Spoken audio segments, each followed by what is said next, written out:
Este líquido extracelular no se va a poder mezclar con el agua que está en el líquido intracelular. No es verdad, van a estar siempre separados. Es como si metiéramos una botella llena de agua, totalmente cerrada la botella, un balde de agua, no se van a mezclar. ¿Sí? Bien, entonces esto es importante, que no se mezclen. Pero ahí viene la importancia de las proteínas que están en la membrana celular. Estas proteínas proporcionan vías especializadas para la comunicación y el intercambio de sustancias específicas entre la célula y el medio interno. Muchas de estas proteínas funcionan como canales, otras como medios de transporte que facilitan la entrada y salida de sustancias, otras funcionan como bombas activadas por el ATP, también llevan y traen sustancias del interior hacia el exterior y del exterior hacia el interior. Entonces son medios de transporte especializados que tiene la célula. Y también estas proteínas son vías de señalización. Muchas de estas proteínas ya no van a transportar un producto, una sustancia al interior de la célula, pero por ejemplo una hormona se une a estas proteínas y envía una señal a través de la proteína al interior de la célula. Y dentro de las células se van a desencadenar una serie de reacciones bioquímicas que van a permitir que la célula funcione. ¿No? Hormonas, neurotransmisores, neuromoduladores utilizan este tipo de proteínas receptoras. Y finalmente hay enzimas específicas como la adenosine-citrasa, como la guanidine-ciclasa, que también, una vez que son activadas, pueden producir reacciones bioquímicas dentro de la célula, el intestínico, el gen específico, para diversas funciones intracelulares. Bien, ¿qué es la membrana celular? La membrana plasmática, la membrana citoplasmática, plasmalema, tiene muchos nombres. Esta membrana está cubierta, cubre la célula, entonces es una estructura elástica, muy fina, muy flexible, que también va a variar entre unas células y otras. En algunas células esta estructura es más flexible, es más elástica, en otras es más rígida, ¿no? Pero en general tiene la capacidad de adecuarse a las necesidades físicas de la célula. La membrana tiene un grosor de 7.5 a 10 nanómetros. Esta es una, digamos, un grosor realmente mínimo, ¿no? Y desde luego así tiene que ser, porque a través de esta membrana tienen que pasar iones, tienen que pasar moléculas de agua. Entonces, esa es la característica. Está formada por proteínas y por lípidos. Si ustedes observan aquí, en este dibujo tenemos la capa lipídica. Estas son dos capas de fosfolípidos. Este es un fosfolípido, otro fosfolípido. Estos fosfolípidos forman capas. Uno queda a líquido extracelular y la otra queda a líquido intracelular. Las cabezas de los fosfolípidos de las dos capas van a estar en contacto con el agua, estas cabezas con el agua de líquido intracelular y estas con el agua de líquido extracelular. Estas cabezas entonces son las que van a permitir la impermeabilidad a todas las sustancias hidrosolubles que tiene la membrana. Estas cabezas son hidrófobas, ¿no? Rechazan al agua, entonces el agua no puede pasar. Por otro lado están estas colas, las colas de los fosfolípidos que van al interior de la membrana. También estas colas de fosfolípidos forman una estructura que evita que el agua o las sustancias hidrosolubles en general pasen a través de la membrana. También hay otros lípidos como el colesterol, vean aquí podemos ver moléculas de colesterol que van a también formar parte de la porción interna de la membrana citoplasmática.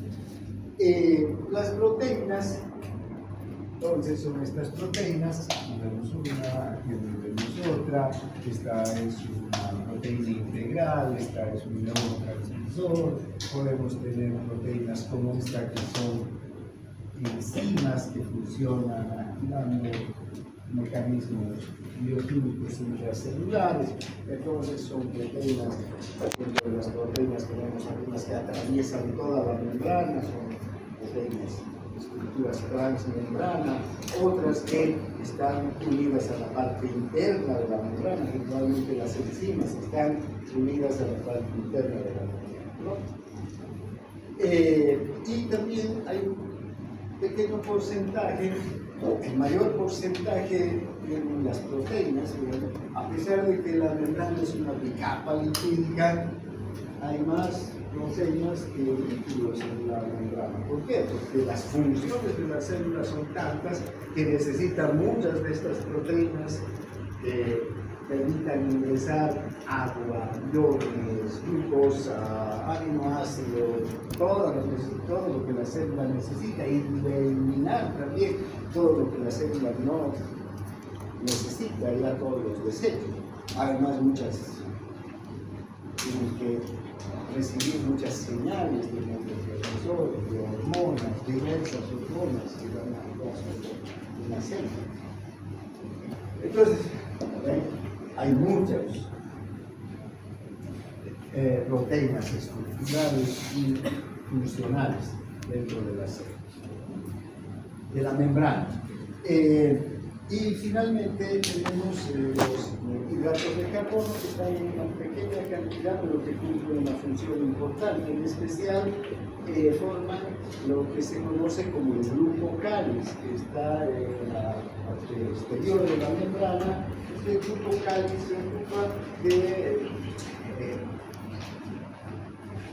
permitir que haya una, digamos, adhesión entre células vecinas. Además, también permite que haya una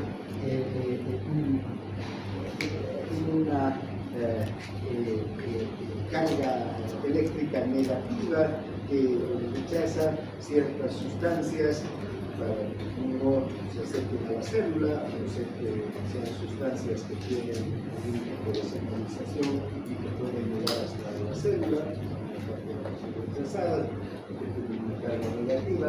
Por otro lado, también pueden obligar a neurotransmisores, a hormonas, hasta el sitio de unión con sus receptores. Tienen muchas funciones el glucocáliz que está en la membrana celular, ¿no? Bien, entonces, la capa lipídica, entonces, tiene estas características. La parte externa, hidrófila, está directamente en contacto con el agua, pero la parte interna, ¿no?, es hidrófoba, aquí no atraviesa el agua ni ningún elemento hidrosoluble, ¿no? El colesterol también está disuelto en la bicapa lipídica y ayuda también a determinar un grado de permeabilidad. Aquí podemos membrana también, la capa externa, las cabezas de los fosfolípidos que van hacia el líquido extracelular y los fosfolípidos que van al líquido intracelular. Las proteínas que atraviesan la membrana, el colesterol que va a ayudar a aumentar la impermeabilidad de la membrana. Luego tenemos las proteínas integrales. Estas pueden atravesar toda la membrana, ¿no? Estos son receptores de hormonas, canales, transportan sustancias.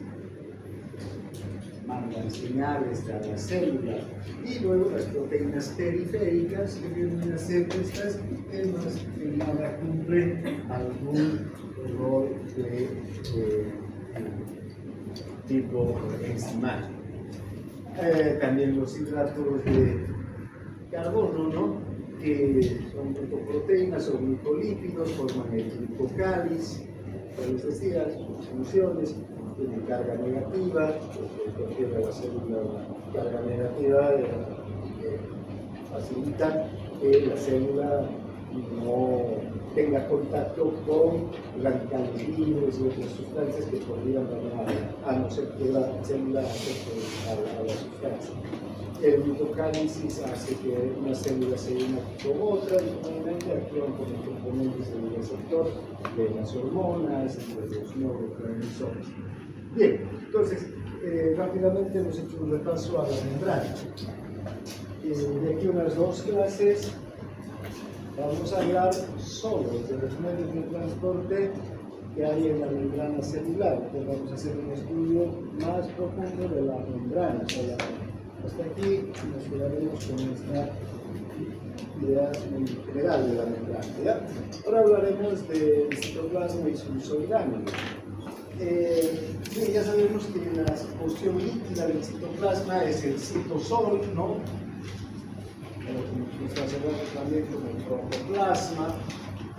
Tiene proteínas, electrolitos, glucosa, agua, luego además de todas estas proteínas, hidratos de carbono, electrolitos, puede contener glóbulos de grasa neutra, gránulos de glucógeno, ribosomas, vesículas secretoras en el citoplasma. Ya cuando hablamos de los orgánulos, de las organelas, tenemos el retículo endoplásmico, el aparato de Golgi, las mitocondrias, los lisosomas y los peroxisomas. Estas son las principales estructuras citoplasmáticas. Vamos a ir viendo que algunas células tienen todas estas estructuras. Otras células pueden tener algunas y otras no. Y en algunas otras células, uno de estos orgánulos, una de estas estructuras está más desarrollada que las otras. Esto se debe a las diferentes funciones que tiene una célula, ¿no? Por ejemplo, una neurona tiene muchísimas mitocondrias, muchas más mitocondrias que un condrocito. ¿Por qué? Porque la neurona tiene una actividad energética muy intensa, ¿no? Otras células no tienen una actividad energética, una actividad metabólica demasiado intensa. Entonces, las mitocondrias van a ser menos, las células con menos metabolismo y mucho más que las células con mayor metabolismo. Lo mismo